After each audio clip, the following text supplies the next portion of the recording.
Hello, everyone, and welcome to this first episode of the Lounge. The idea of this format is to have recurring discussions with guests on the channel to talk about Excel sports in general. But first, I would like to quickly introduce everyone. You can see we have quite a rich and diverse panel today. So, going in order, we have Grant, former rookie, as he says. One of the most active new players, I would add. Owns also a YouTube channel I suggest you to visit.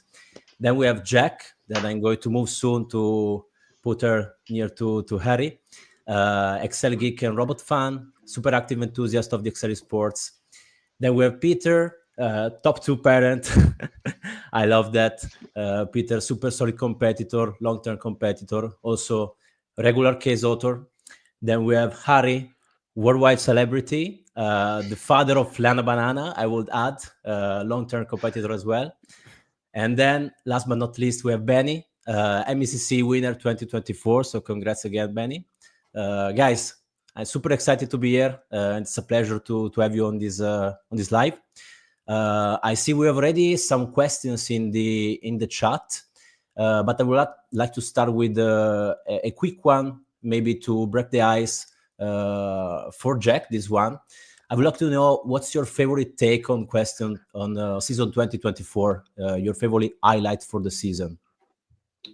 My favorite highlight from the season, as in the whole season. Whatever you want. I mean, it's hard to picture, but you just can't beat Vegas just at all. Going and experiencing Vegas, watching everyone play live, that rush that you get just sitting there screaming at Peter, it's the comma, not the semicolon. Yes. It can't be beaten. We had some like amazing things happen throughout the season last season, and it got more and more exciting as the season went on. But once we were in Vegas, it's just you can't match that. Yeah, I agree. I remember the moment taking off from Milan airport, the moment on the runway where we had full power on the airplane. That was the moment where I realized, okay, this is starting for the first time. So really great moment. Maybe let's take this question from the chat. We see also Liana, very active. She's asking, what 2025 MEWC rule change are you most excited about? Who wants to take this? I have my favorite answer for this, but I will wait a second to see if you guys have different ideas. I mean, I can imagine what your answer might be, and I'm for me, it's personally the seeding and that it's based on the Road to Las Vegas events and not on the FMWC, and also that there are more people seeded than just 8 people, like the last years, and I think that gives like a whole new dynamic to the online battles throughout the year. Yeah, basically to give some visibility on this new rule, the seeding will work based on the top 5 scores for each competitor in the Road to Las Vegas series, and the scoring mechanism is pretty complex, so I will not go into the detail, but the seeding of the top 32 players will have an effect actually on the main draw, so that those seeds will be protected. I will maybe add also not only the seeding mechanism, but also probably the hype it will add to the Road to Las Vegas battle series, because last year was, I mean, top 5 will qualify, but then the battles were pretty standalone. With this kind of seeding mechanism, we will have the ranking refreshing every month, which can add some hype to the competition. I don't know if you guys have different takes on this. Yeah, here we go. Yes, similarly, there are some spots reserved for local chapter champions, I believe. And I think that's probably a sign that there might be a few local chapters popping up and that the competition is going to keep growing, which I think is quite exciting. It's quite a good sign. They've blocked out 10 spots for that this year. So we were trying to work out which 10 chapters there are. 10? I thought they were 8, but anyway, it's a quite high number compared to last year. So yeah, that is a really interesting thing to see. Maybe connecting on this, I would like to ask her, maybe Peter, who is a long-term competitor, how do you think the competition is changing over time? I mean, do you see differences compared to last seasons, and what would you like to see in this new season or in the next ones? Yeah, I think one thing I'm excited for is I feel like there's a lot of excitement and motivation for people, a whole bunch of people putting together cases next year. So, I mean, I'm excited to see the nice variety of cases that, all these different people think up. I feel like, it's, there's 15 cases or, 20 cases a year across the road to Las Vegas and the bracket and that. So, if they can get 20 different people doing it, that'll be quite exciting, I think.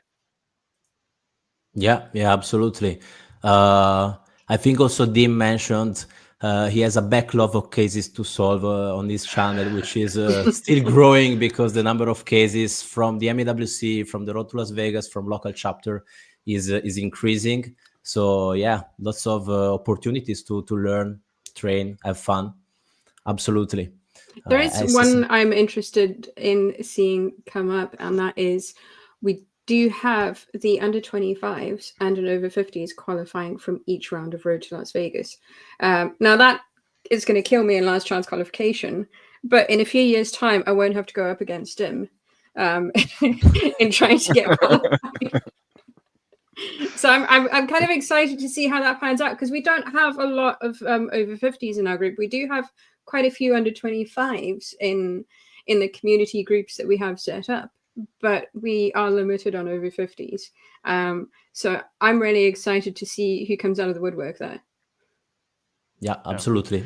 I think that's a nice incentive to. Yeah, I was going to say, and if people admit their ages as well, so we'll see who hits that 50 threshold. So. Maybe a question for Grant, the former rookie, who's also relatively new to the field.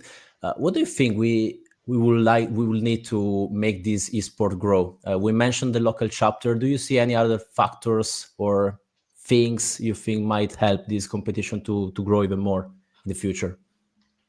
I think just more people making content, same people making more content like what you're doing here. I think, when I first started, it was really just you and Dim and maybe one or two others, as well as the FMWC main account. So I think just everyone's doing their part to make the sport grow, give more resources, give more different perspectives on how to solve different cases, and just the more resources available, I think the more eyes get onto the subjects and more people get interested in us. I think the interest is built in for anyone who's a fan of just the ideas of what Excel can do. So it's just getting them in front of as many different eyes as possible. Yeah, absolutely. I think it's a hard thing to balance, because on one side, when I publish content, I'm always questioning myself, okay, who's gonna see this? A person who is already into this thing, or someone new, how this can appear to someone new who is going to go into this video. That's always a question I'm asking, but yeah, for sure the content will help. Curious to hear also from the other participants here, what do you think can help this whole thing to grow even more?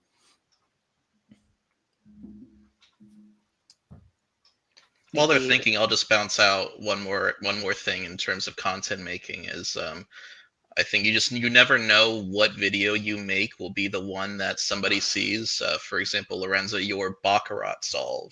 I know Baccarat is not the most famous case of Excel, but that was the one I was getting started. I found Baccarat. I knew what it was going into it, and then I looked up the solve for your case, and yours was the one that came up. So you just never know what video will get somebody into it. So just be open and be comfortable that nobody might see it for the first month, but it'll eventually get out there. Yeah, I noticed that video got thousands of views out of nothing. I was wondering whether Baccarat was a kind of a very famous game or a killer keyword for YouTube. So yeah, that's a good one. Other ideas from the other people for this competition to grow? Anything along the lines of growing the community. I know, for example, give a shout out to Elliot, who, when he makes videos, he kind of puts lots of editing in, and he's trying something new. compared to what we've seen so far. And I think the more the community grows, the more kind of there's an incentive to do that. And once you reach a critical mass, you've then got kind of places to go for people who are new and places to go for people who are kind of looking for more advanced solutions, that kind of thing. So just anything that makes the community wider, I think it gives you a kind of network effect that lets you bring more people in. And it's actually a fantastic community to be part of as well. I'm sure others feel the same, but everybody's very positive, everybody's supportive of each other. I think there's a story at Vegas last year where Andrew Nye, one of the top competitors, his Excel wasn't working. And he kind of hit this 5-minute threshold and got disqualified. But kind of once everybody understood there was a technical issue, they all kind of refused to do the case. It was, something along these lines, and they kind of stood together and said, no, let's wait and let's make sure Andrew can compete fairly. And I think that's quite a good reflection on how the community feels about the competition. Yeah, I totally agree. The sportsmanship and the friendship is literally very high, and that's a really positive thing that I hope will stay the same in the future. That's a great example, I think. Klisman is asking a question which I think is very interesting from the chat. Is asking if we think that eventually there will be only local chapters and Vegas will be structured based on the local top ones. I will go with probably yes. I mean, in the future, it might look like something like this. Of course, it needs bigger scale to make this work, but it would be very, very interesting. And also, basically, it's how other top sports work. So, yeah, I kind of see this as a natural evolution of the competition, but curious to see also, what do you guys think? I think that in the future it probably will even be more important to have like the local chapters, but I don't quite agree on the only part.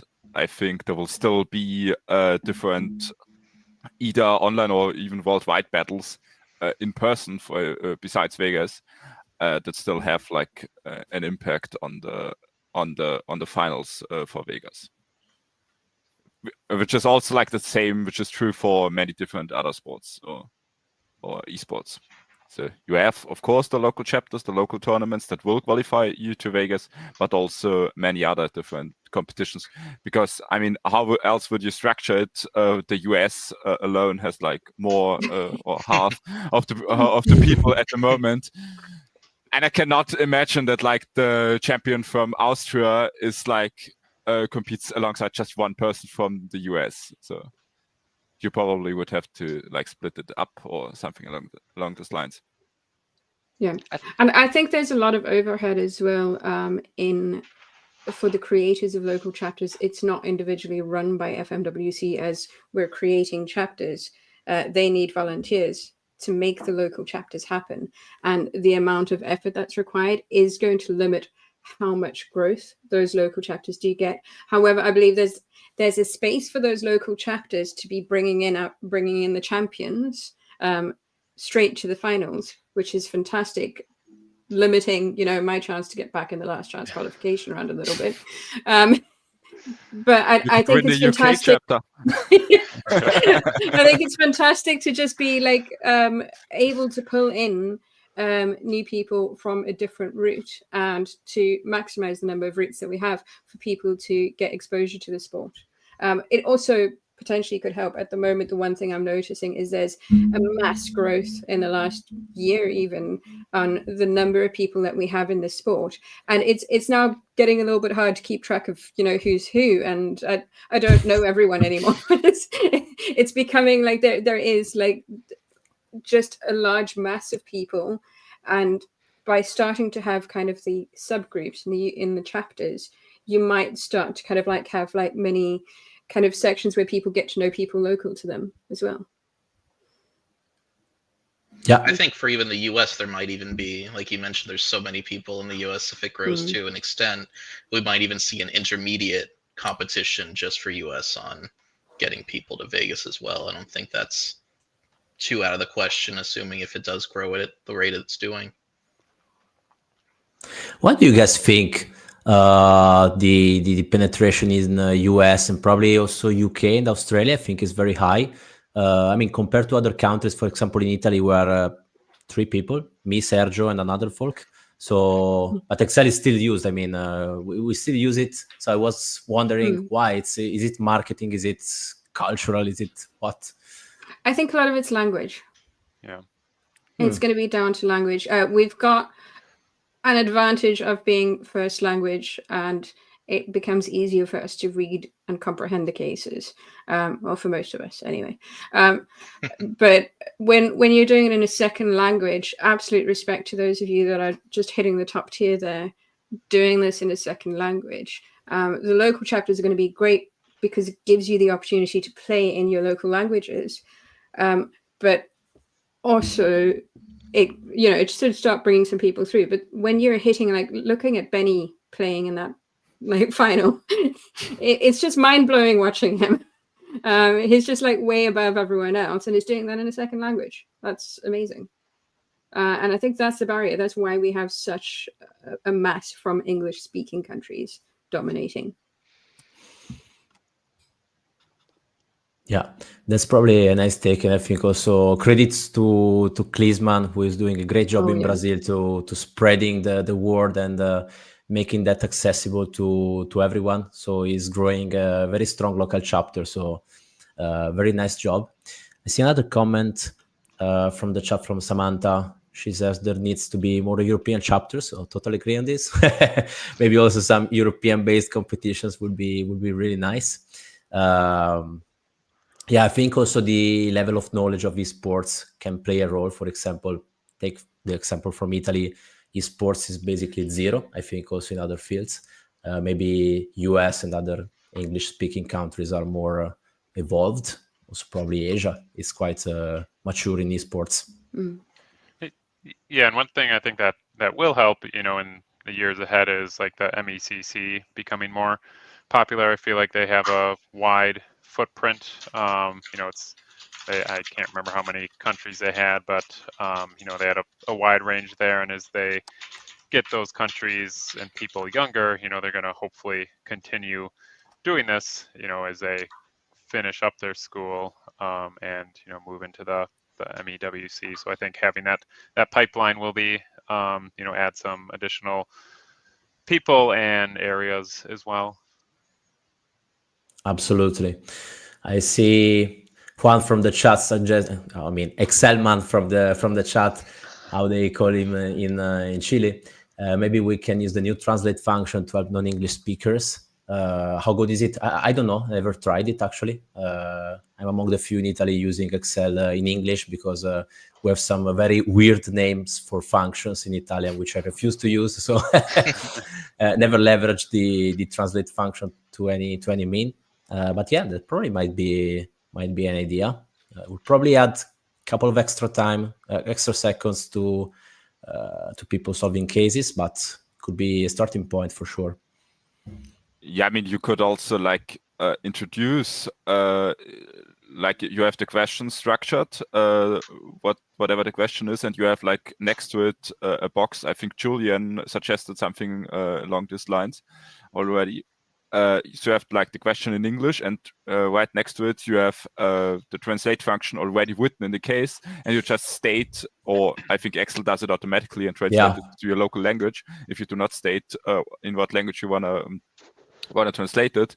And if you download the case, you see automatically left the right official English question, and on the other side of the screen you see it in your local language, and you can read this. And just if you do not know anything, or it's not clear because the translation is not good, then you can go to the English part. I think this is a pretty small change that could improve accessibility for a whole part of the entire world. Yeah, that's actually a really, really good idea. We'll see if any of those suggestions might I think there's also an element that could come in with the case designers as well. I've tried some of Klinsmann's cases in Portuguese. Now, I don't speak Portuguese at all. And even doing them in Portuguese, I can understand Klinsmann's cases because of what a clear designer he is.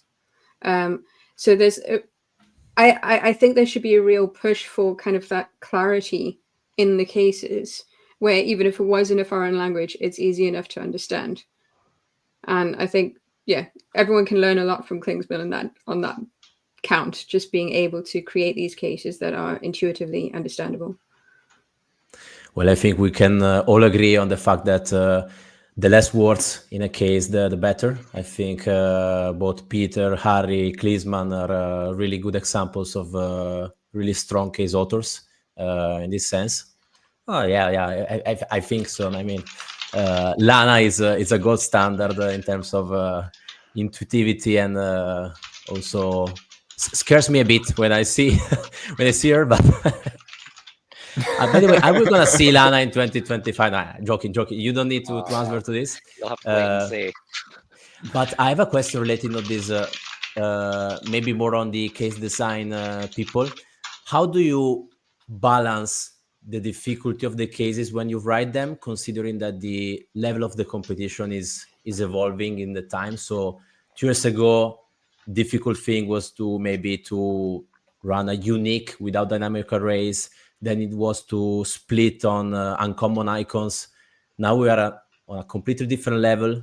I mean, how do you consider this and balance while writing cases? So I think it was alluded to in Vegas by Andrew G that they do some of the difficulty rebalancing for me. But what I try to do is, at least give everybody a starting point, right? So a relatively easy opening question. And then if you are going to ask something hard at the end, at least try to build up to it kind of step by step in some way. So you're only adding kind of one piece at a time. And while you're doing that, try to make the example something that kind of uses every aspect of that new feature, so that at least you have that kind of one audit check there to compare against. The other thing I really liked, which I'll mention from Klinsmann's cases lately, was in Isometric Chaos, which was one of the semi-finals last year. There were some nice kind of pictures. Yeah. And I really like that as a kind of here is your target, get it any way you can, right? So that question invites a range of approaches, and the difficulty isn't kind of entirely based on building a precise model, but it's also kind of in a way determined by the user, like how much time they take to think about the question before they start answering it. Yeah, really good point. Peter? Yeah, I mean, I guess my additional comments, like agree with everything Harry had said. Like additional comments are, like, they're not all cases are going to be perfectly, the perfect difficulty, quote unquote. So I mean, there's going to be some harder ones, there's going to be some easier ones, and everyone's that's doing it is doing the same case, so they're dealing with the same limitations. Like, is it on some easier ones, is it to an extent a speed challenge, or on the harder ones, do you maybe have to do some individual levels manually to get some points? So I think it's nice that again, when we have more variety of people doing it, you're going to have a nice variety of ideas and cases, which are, is this one logically based, or using tables versus using maps? So it's, I think the more variety we have is good, and they're not always going to be and people have different definitions of what the ideal difficulty is as well. So I mean, if there's anyone out there interested in putting together a case, I wouldn't stress too much about having the difficulty right, because like Harry said, to an extent the FMWC will provide feedback with, this is too difficult, add an easier level, versus this is too easy, add a more difficult level, that I can hopefully get some of those cases in the more sweet spot. I think it would be really good for posterity if kind of after the cases were done, there was some kind of difficulty rating given to them and stored somewhere. And then anybody who kind of wants to practice old cases or get a sense of what the difficulty ranges kind of are, could use that. I think that's a really good idea, maybe for the future sessions of this lounge. I'm planning to have some lounges after the cases. So this, shared consensus among the difficulty of the case could be done in that way. I think it's a really nice idea. What do you see coming in the next in this season? I mean, in the next battles, I think I'm sensing some direction towards more Lambda-proof cases, kinda. That was probably what has already been tried with Lana ice skating a bit, with the arrows thing, also the isometric chaos with the grid shifted by 45 degrees. So do you guys think are we going to see more of this, of course, in a different way? Or maybe new formats. Also, I liked a lot the format that I think Peter introduced with the 30 minutes mystery. So the full solve, and then you leverage the answers to go and get your bonus points. Also, that format is really, really nice to me. I think that when it comes to future cases, they'll probably be Lambda proof in some way, but I don't think it'll be sort of, and I think somebody mentioned this in one of the WhatsApp groups, like a meta game where they're intentionally going out of their way to break Lambdas. Because I mean, look at the final stage. Everyone had all the Lambdas available to them throughout the year, and they still, were only able to complete half or so of the cases. And I think a lot of them will trend more towards Klinsmann's isometric chaos, where, yeah, it's kind of Lambda proof, but it's also just like a really well-designed, interesting case to work through. In terms of creating the arrows, that's something that can be done on the fly, but it's also just more of a time save. So I think we'll see the trends where it's more complicated, but more so Lambdas will be limited to quick time saves, calculating the mode of a table and items like that. I think we more or less have to differentiate between lambdas that are just designed to save you like 1 second, like for instance an arrow lambda to get the row column versus the row column and the move the steps you take, for instance, and also lambdas that are like designed to solve an entire case. I think the first one we will have for sure and will be working and everybody will have them, but of course they will just save you like a couple of seconds and they will not decide an entire battle. The last ones on the other side are lambdas like if you solve a maze at all.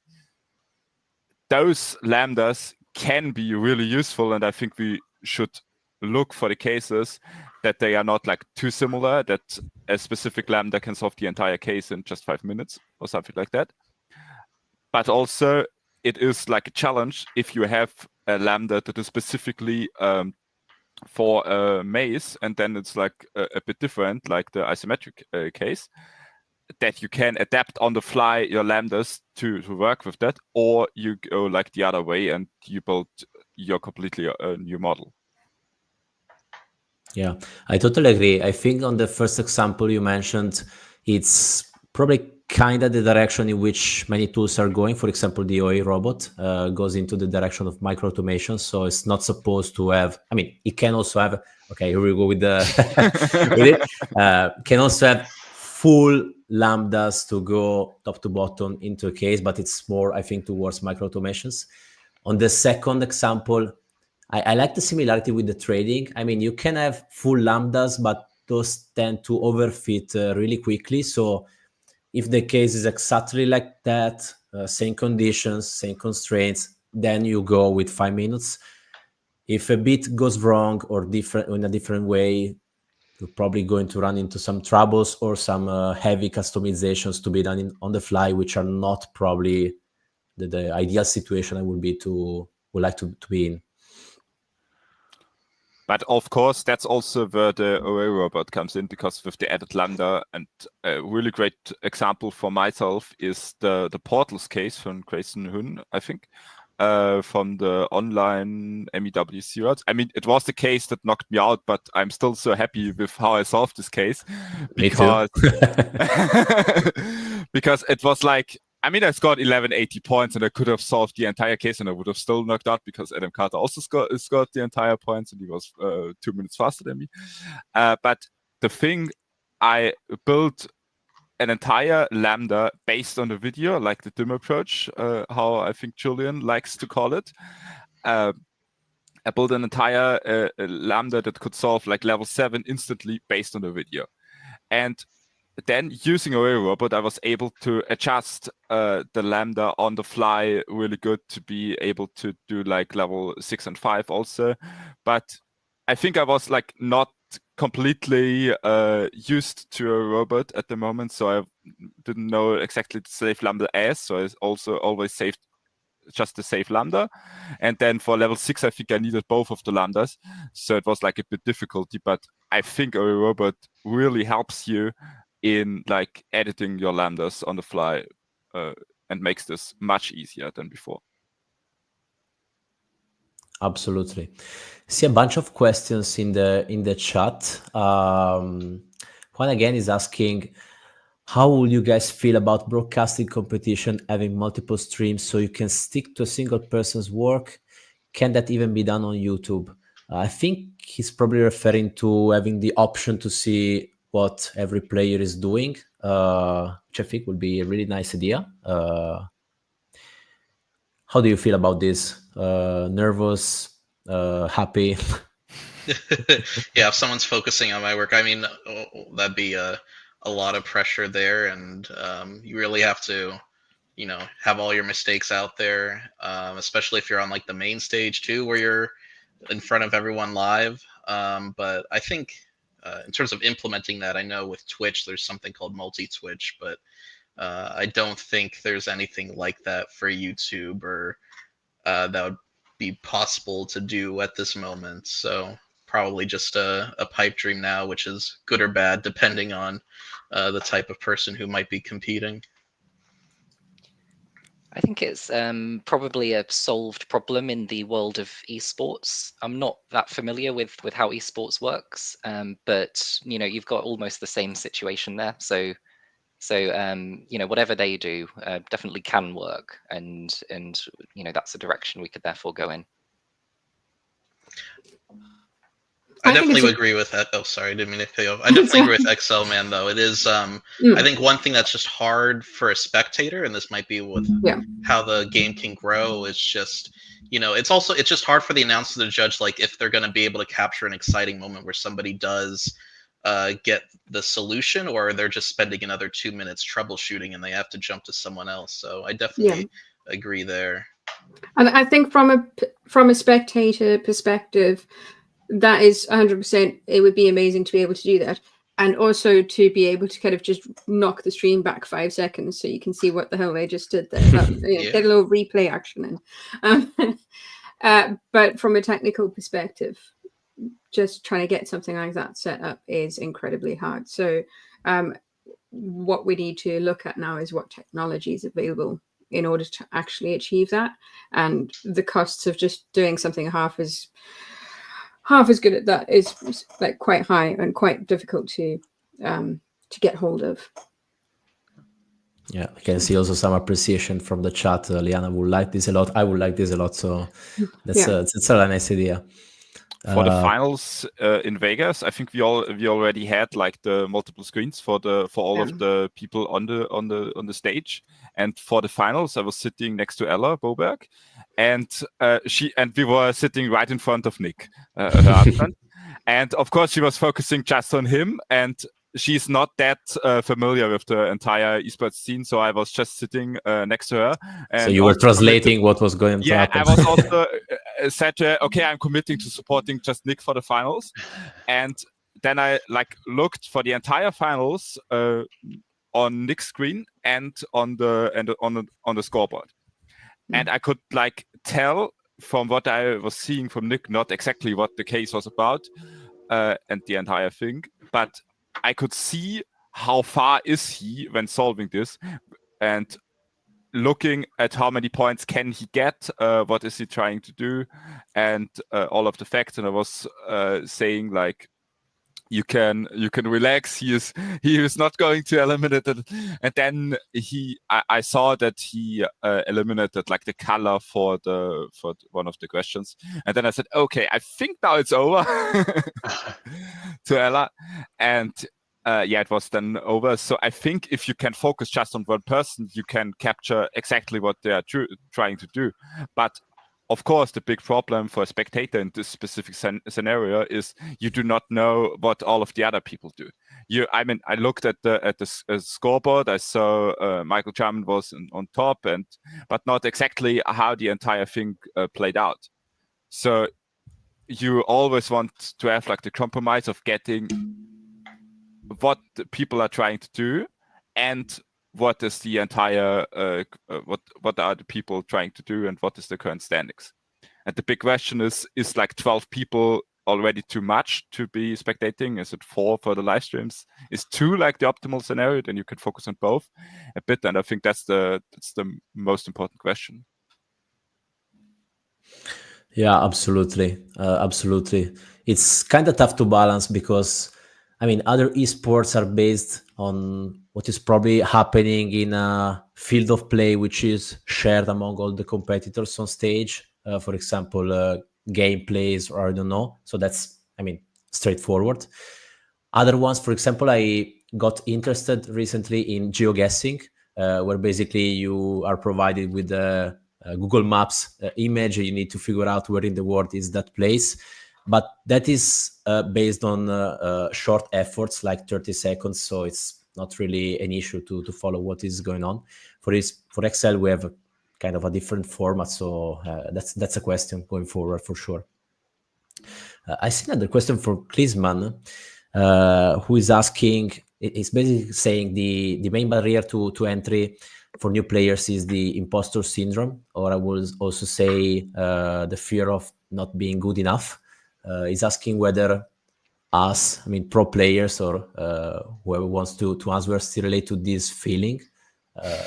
Curious to hear from Peter, very experienced player on this. Yeah, I mean, I'll speak for myself, but I feel that a lot going in.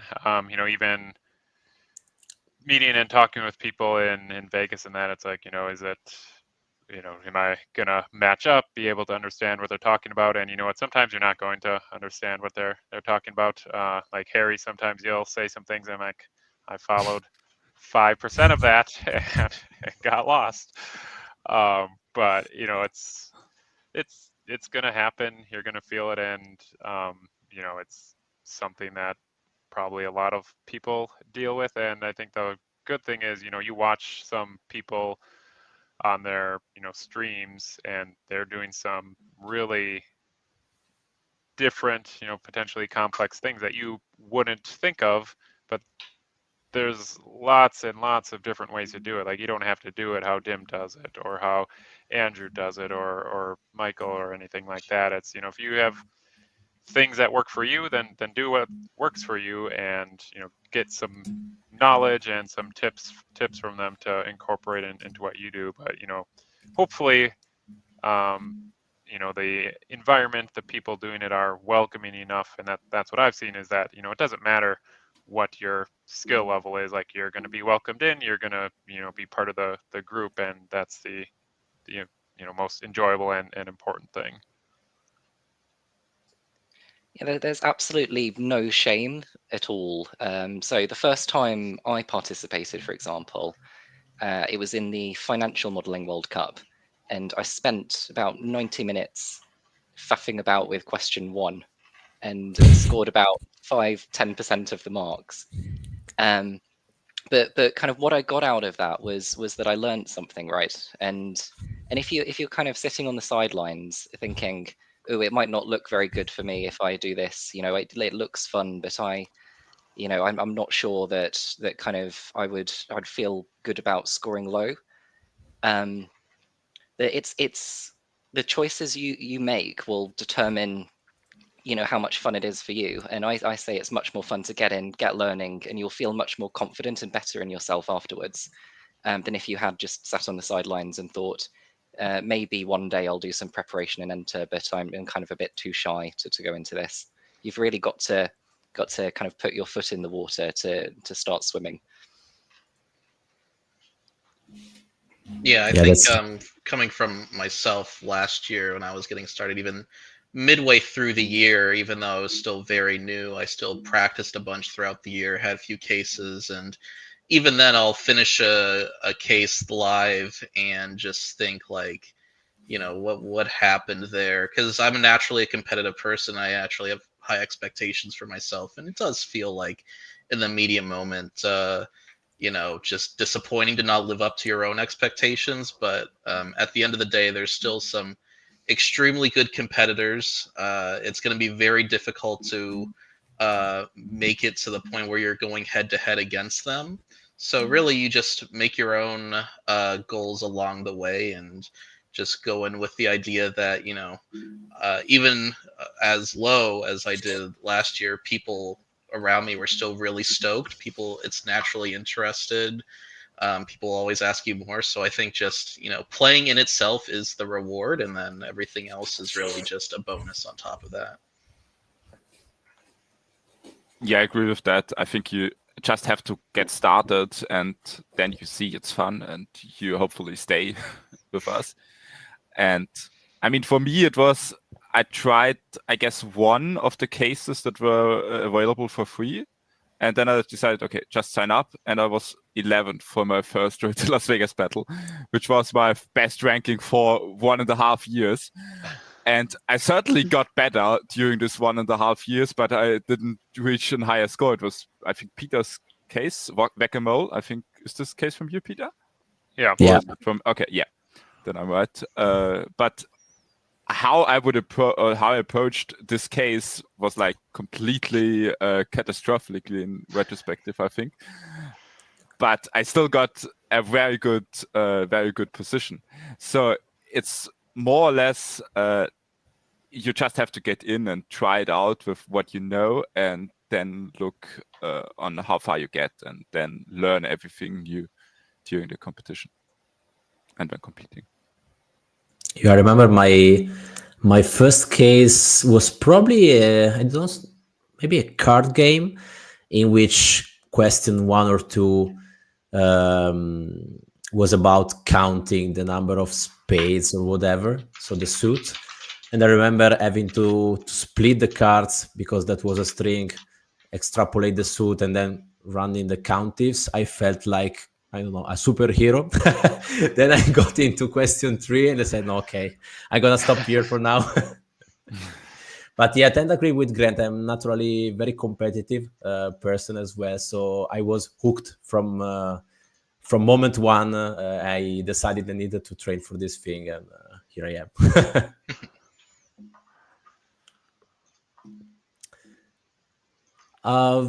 I have another question, which is a really hard one, I know.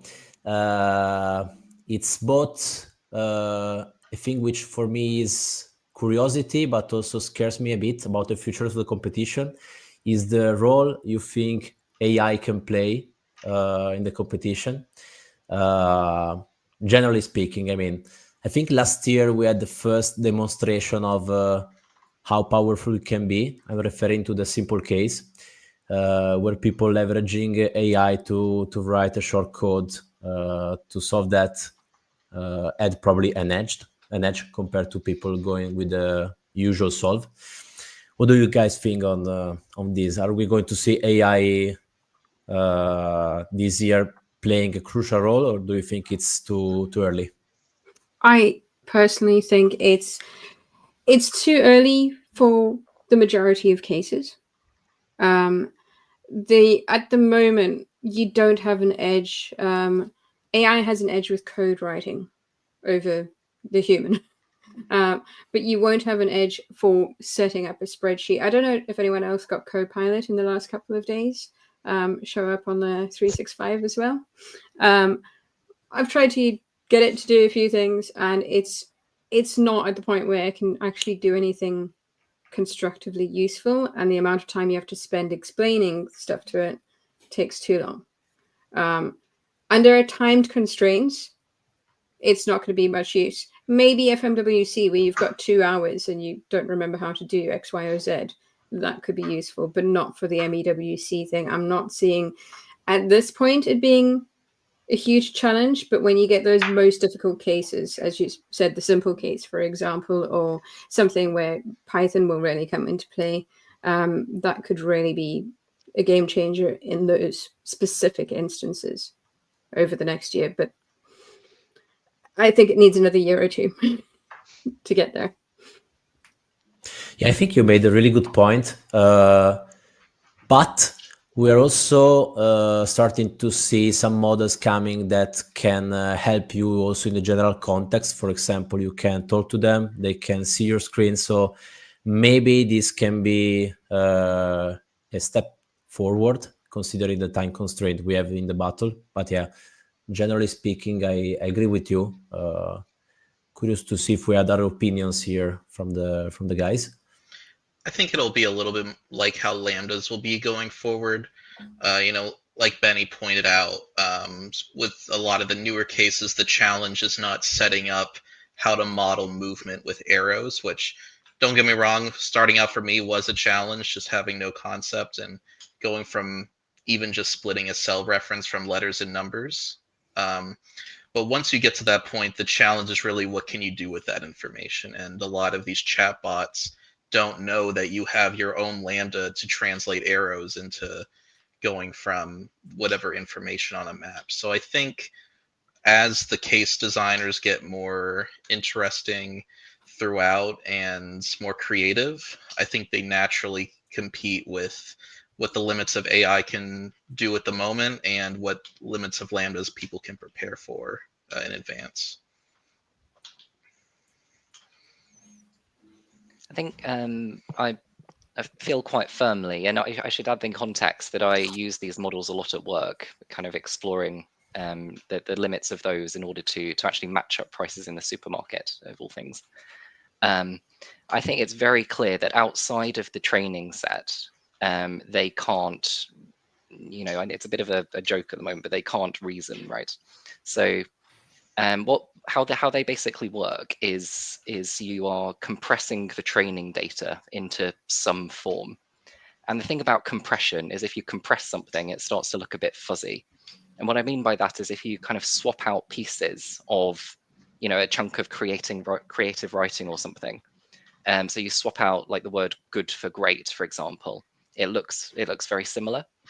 But if you have a chain of reasoning or kind of a coherent story structure or something like that, and you swap out pieces of it, it doesn't look so similar anymore, and therefore compression isn't very good at it. There's not that much in the training data about Excel, especially about there might be about solving similar problems in code, but not about Excel itself. And so I think you would need to see an architectural change really for it to kind of reliably be a net benefit. And of course, when you do use it, you're using time that you could otherwise spend building your own model. And when you build your own model, you're kind of understanding it. So you're making that kind of decision and trade-off very early. And I think the architecture kind of isn't there for that to be a good cost benefit anytime soon. And I don't know when the architectures might change. It might be tomorrow, or it might be 10 years from now, right? But I think so long as the models kind of stay in their current form, I don't see it taking over the competition or being an existential threat. Do you think with Python it could give like you better? It would work better if you stated like, give me Python and Excel code. I mean, of course, the Python Excel integration is pretty young and not that well trained, but Python data, on the other hand, is more in the data set. Yes, I think if you're going to do an AI type strategy, the right way to go would be to translate the case into a domain that it's got the experience on. It kind of, if you do enough of that translating in a way that you could then feed that in quickly, it kind of gets out of the spirit of being the Excel World Championship, of course. There's still that when you do that, there's still this kind of interface between Excel and Python that it kind of has to understand. Maybe you can take a picture or have a kind of visual of the screen somehow, as you said, but I think it kind of wouldn't understand that very well, and it would trip up a lot still. But yeah, I think that's the way to go if you were doing an AI strategy. Yeah, I also agree with what was already said, and I don't think that, at least for the next year, it will play a huge role. But maybe if you are like a newcomer, we have seen with the video from David, you can solve at least the easier levels with Copilot and so on. But I don't think that a person that has like no idea on how Excel works, or like almost no idea on how Excel works, will be able to like jump in and use Copilot to win the competition. I don't think that's. I mean, you probably will be able to beat a few that know like the basics and are competing on the low levels if you use Copilot or other AI tools, but I do not think that you will be able to like be the world champion or even like qualify to be on the stage on game day for Vegas. And on the case design point, I would add as well. Certainly, I try to add at least one new element to case design. So you're always going to have to make some sort of call there. I know some of the other case authors do this, some of them don't, but it is possible to design these in such a way. And of course, when you're designing it, you can test it yourself as well in such a way that that the AI maybe wouldn't be an optimal strategy most of the time. I would love to do it, but I'm not that creative to come up with a new thing every time. we have a question from the chat from Excelman. He wants to know a little bit about what is going behind the scenes. So how much do you guys train? I mean, I think the big question is here, what do you consider training and what is like regular doing stuff in Excel? Because from the latter, I think many persons or many people or almost everybody does it like on a more or less regular basis. But when asking how much do I specifically train to be in the World Championship, it's more or less doing all the cases that are available to me and building new cases and trying those new cases and watching videos and more or less like try out how you could solve this. And it's not that much, of course. Yeah, I think I'm similar with that, where it's, I mean, I use Excel a lot in my day-to-day work, but that's very different than what the cases are, but at least it gets you in it and thinking along those lines. But I mean, a lot of the training is doing the like FMWC cases or the MEWC cases, and yeah, to the extent that creating some, those are always enjoyable to use those as free tests to do some of that as well. Yeah, I have a quite different situation because I don't use Excel a lot in my day-to-day job, unfortunately. I mean, I use that, but I do mostly PowerPoint, which I know might might upset some people here. So I have to stick to formal training, going back to Benny's definition, which is, by the way, solving old cases and a couple of variations maybe. So to dedicate probably 1 hour a day to that, and trying to stick to this plan for this year. So we'll see if it's going to provide any results. Yeah. From my perspective, I'm not really shall we say, a top tier competitor. My goal is to maybe try and get back into the competition or the top 32, which I've done once in my life. However, I struggle with consistency with the whole because I'm neurodivergent. I can't consistently sit down and do an hour like Lorenzo, but I motivate myself by, we've got a ladies group that trains every Friday night. I've just come out of a session with them. That was amazing. It's always fun to sit down and catch up with everyone and then sit and do a case together and then talk about how we've done that case. And if you can have a session like that that's stuck in your diary when you meet up with people, it's really good to have friends that do the same thing as you and are really interested in it. And the other thing that I find keeps me in training is when I set myself absurd goals on socials or something. such as demonstrating ORobot doing a bunch of stuff. It kind of gets me kind of actually trying to do those things in practice, because I have to sit down and get that done for that video. So I'm not really a consistent trainer, but I'm never going to be at the same level as these guys. And I'm kind of just, I tend to use the socials and the meetups that I have with people in the community to really kind of keep myself going on that front. I'm a bit like Lorenzo in that I don't use Excel kind of very much or at all at work. And I'm a bit embarrassed to say I haven't done very much training recently or within the last year or so.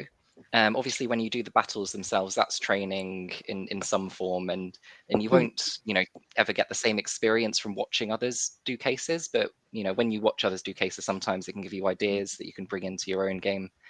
I guess I could make the point that it's not required to train if you're thinking about signing up for the competition, right? You can, improve and get better even without doing very much. Although I will mention that 2 or 3 days ago, I thought, oh, what shall I do this evening? I'll solve some cases, and ended up streaming for 5 hours solving cases. So. So you got through quite a few on that list as well. It's not that it's not fun to train. When I was training, I very much enjoyed it, and maybe I'll do a bit more of that this year and make a serious play for Michael's crown. He was my former line manager, so a personal kind of interest in that. I have two final questions. Let's call them predictions or hot takes on the new seasons. The first one is, what do you think we will see for the first time happening this year? So we will see X happen for the first time this year. That's a difficult one. I'm going to lean towards we'll see some different methods of solving cases. You've never seen kind of power query or VBA being used because it's just not possible under the speed. But we've seen, is it Jesper van Melle? I'm not sure what his last name is. He's been doing amazing things with Python. That's been really exciting to see. And now that there's a whole queue of people with, robot, we're going to see a bunch of that coming in. So we've got new technologies that are coming in. You've got AI being more available. It's not there, but you may get some benefits that kind of come out of that. I think we'll see a lot more of new technologies changing the way the game is played. That's interesting. Any other hot take on this? I think when looking back on the finals 2023, I think Tim was one of the only persons that used Lambdas or like his own Lambdas. And when looking back on the finals 2024, I think Tim was one of the only persons to use his very own ORobot commands to a certain extent. You can draw your own conclusions from that, but I definitely think that there's a possibility that we will be talking about ORobot commands and some micro automations in a year from now about how we are talking at the moment about Lambdas. And I think let's go with that as a hot take. Okay, and the second one I'm going to ask is, it's it's an easy question, but it's a difficult answer. Who's going to win this year? But not the name, of course. Do you think it will be a famous name or someone totally new to the competition? What comprises famous? Does Benny count as famous yet? Let's say everyone who already participated is famous. Okay. I think we'll see a newcomer. Let's say it that way. Sorry. I think we'll see a newcomer go onto the final stage. I think it would be fair to say that we might see somebody who's not like traditionally in the top 3 or so names even take the crown. I would put a good emphasis on that. So I think with the way that this is broken down, a lot of things are possible, and we could definitely see a newcomer at the finals and a dark horse take number one. Yeah. As Kobe points out, Eric Ashton was a rookie in the final this year. That's right. Yeah. So I think it was a bit of a surprise going through the names in the build up to the final at how many weren't in the previous year or two's kind of top 32. There's always fresh names and faces coming up, and it's amazing just to see how that growth has happened and how new people kind of bubble through. You'll see the same. I say your top 5, 6 will generally consist of the same people, but with some new names kind of breaking in there a little bit in the top 10. Yeah, I think I'd agree with that, Jack. And I think one thing that's difficult for like first, newer people is, I feel like the atmosphere in Vegas is very different than doing it, on your own computer in a quiet room by yourself. And I think some of the people that didn't make it in through the round of 30 or make it in through the day 2 round, the top 64, like those that went straight to the finals, it was, I think, a bit, more difficult having that different atmosphere. So, I'm very excited to see the new people, and I agree that I think there will be some in there. But just if you are newer and listening, I don't know how you'd simulate it, but maybe have your friends and family screaming in the background while you're Yeah, I totally agree. That was clearly underestimated, at least from myself. So especially on stage, I mean, to focus on that screen with the lights, the commentators, the people, the everything was quite a challenge. So yeah, totally good suggestion, I would say. You can also interact with the commentators. I love how Benny in the final, they were querying why he was jumping questions to a later question, and he scrolled back up to the previous question, clicked on the hard, rolled back down to the new question, clicked on the medium, and then continued working. Okay, guys, I think we're approaching the end of this first episode. I'm planning to have the next one, as said before, right after the first battle, which will be on Thursday, the 23rd, if I'm not wrong, next week. So really looking forward to it and the start of the new season. I would like to thank you all a lot for being here. It was a very nice discussion. I hope it was entertaining and valuable for the people watching. Yeah, that's it. We'll see you in the next one. Bye. Thank you, Lorenzo. Thanks, Lorenzo. Bye, everyone. Thanks, everybody. Bye. Yep, bye.